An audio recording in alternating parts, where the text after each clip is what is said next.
Why not add some fire? Maestro Johnish? I'm here, my darling, to teach you another lesson. To stop being a slave.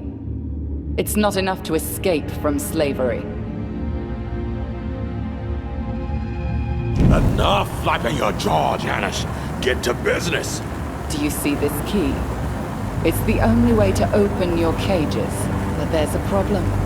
After it opens one lock, it breaks. Only one of you can get out. Just one. So, you'll have to decide, my darlings. To kill the slave in you, you'll have to kill. Begin!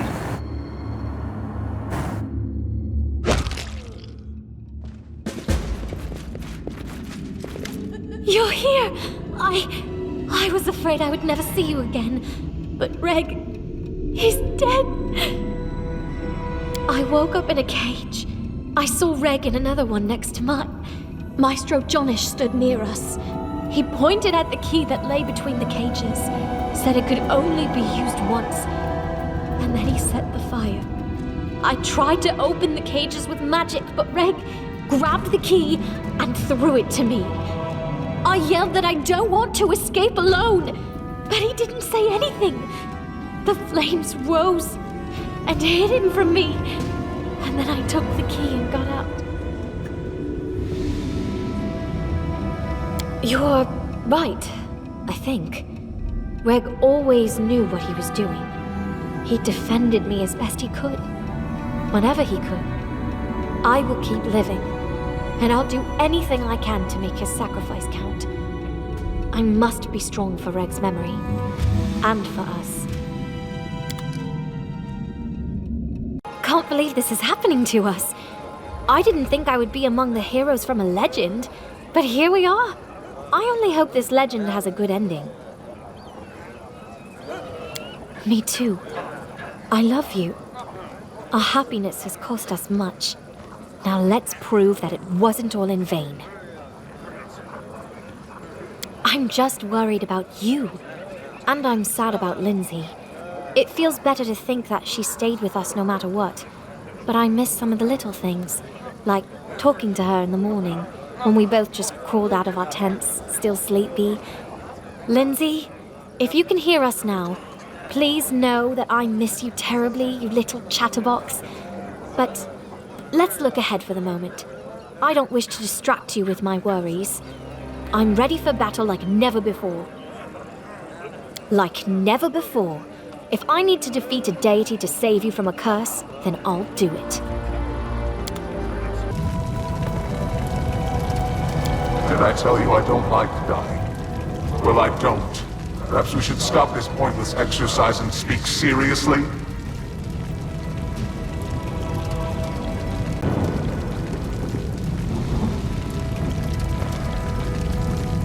So you plan to entertain me for all eternity?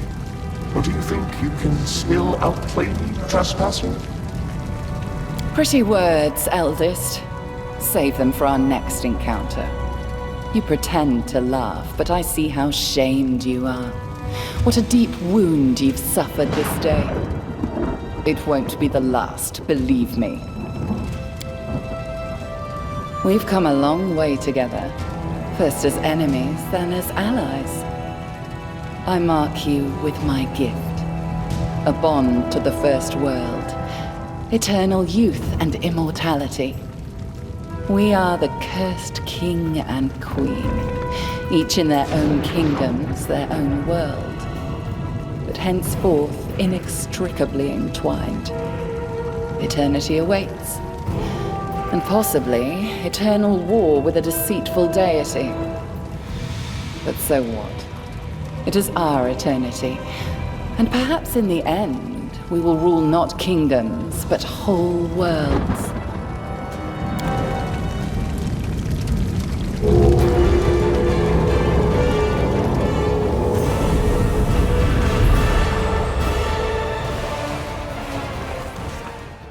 Now that the eldest and other spiteful beings wouldn't be bothering us, the king returned to his subjects and celebrated the victory and the end of the kingdom's miseries with great fanfare. everything gradually returned to normal, including our exciting lives. Not always peaceful, but also not troubled by invasions from another world. And little by little, our heroes and the common folk began to forget the sorrows of the past. So the kingdom returned to Golarion, but not without taking a piece of the first world with it. Miracles and strange occurrences, both kind and cruel, became the norm. Not that the citizens hadn't grown used to that. Of course, the Lantern King wasn't thrilled with the way things worked out, but who cares? Our leader and Nyrissa, the cursed king and queen, are ever ready to face the power of the eldest. Until that time comes, our leader spends a lot of time in the first world, learning its secrets and testing his new powers. The immortal king and his kingdom became a legend come true in Golarion. Dra was glad to see the Lantern King's plans turn to dust. She spent some time helping restore the kingdom after the calamity, then returned home to the first world. They say the rebellious spirit of her cousin Nyrissa awoke within her as well. Avendra is said to recount our story to the Fae, encouraging them to question the power and might of the eldest. The king had to make a lot of difficult decisions, but Octavia was always there to make his life easier. Closer than any other advisor, and more loyal than any other ally, she prompted an elegant exit out of difficult situations a good many times. Such love could only be envied by the monarchs of more noble families, themselves tied down with the bonds of dynastic marriages.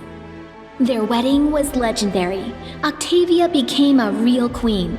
Only old friends would be able to recognize the Grand Dame as that giggling lass they used to share tales with by the fire.